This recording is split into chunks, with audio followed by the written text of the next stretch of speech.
Title: The House on Wyrmwood Hill. Part 1: Inheritance. I never believed in curses. Not really. Ghost stories were for kids and desperate old folks clinging to something after death. That changed after I inherited the house. Did you know that over 95% of our viewers aren't subscribed to the channel? We totally get it. Life gets busy and sometimes it's easy to forget. But here's the thing. Subscribing is completely free, and it really helps us keep creating the content you enjoy. So, why not hit that subscribe button and join our community?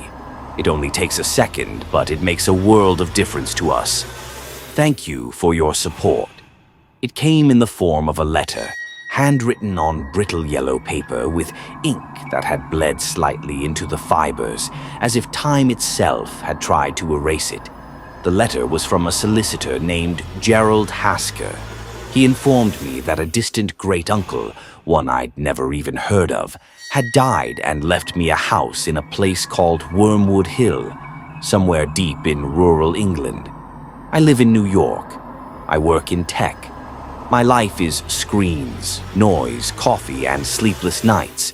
So, getting news about some creepy-sounding house in the countryside felt like a scam or some mistake. But Hasker insisted. He even sent pictures of the will, the house, the death certificate. I didn't know what made me do it. Maybe I was tired of the routine. Maybe I just wanted something to break the monotony. So, 2 weeks later, I was standing in front of a tall, gray, moss-covered mansion that looked like it had been carved out of the surrounding fog. It wasn't abandoned exactly, but it felt wrong.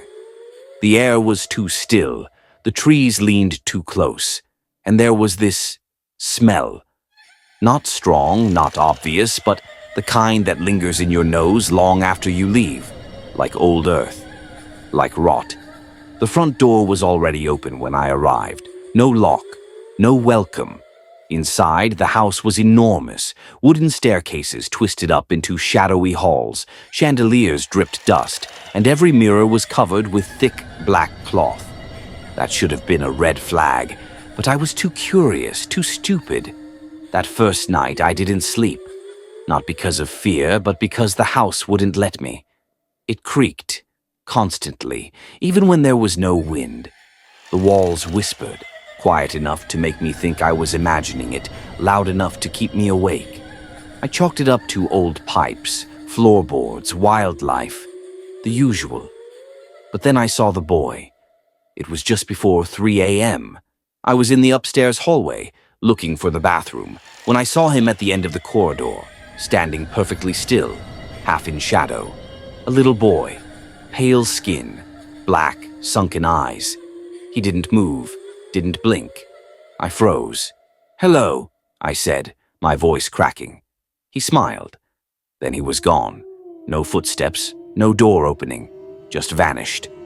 I didn't sleep at all after that. The next morning, I searched the house from top to bottom. No signs of a child, no photos, no toys. Just dust, old furniture, and mirrors under cloth. That's when I noticed something terrifying.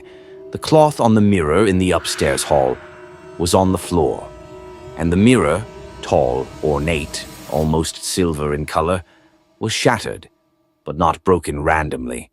The shards had fallen in such a way that they formed a pattern, like a symbol. I didn't recognize it, but I felt it, in my bones.